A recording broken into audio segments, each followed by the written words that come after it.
Abasebo ne bannyabo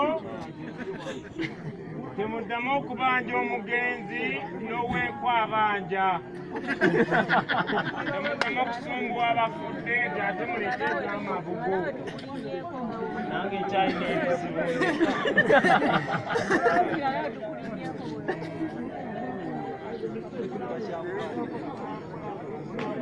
Nga nze bujja ku makya nga mukuŋŋaana bunnafudde nga mwenna mwekola omugeto bwe muti.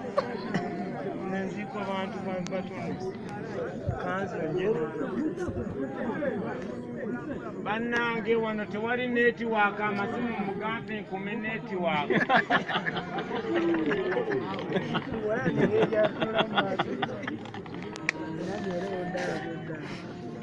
Muziike bulungi we tunaamujja amangu. Omuntu yafudde dda lwaki mumubonyaabonye mumwanguye naffe abasezi twekolemu omulimu.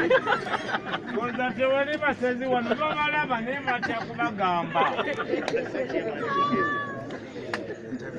Bannange nakoze essomero mumpe abaana. Buyondo advocate. Ndikuba obuyondo likwata embadi yayigaba obutwa bannange mumpe abaana ndi mwavu.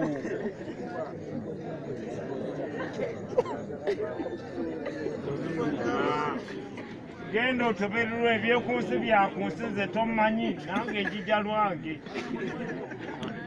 Mumumanyi oba mugenda naye mumumanyi nze ebizibu byankwata dda. Nalingiza maama ng'afuuwa okukkubo yange. Nange nja kulaba ebizibu byonna.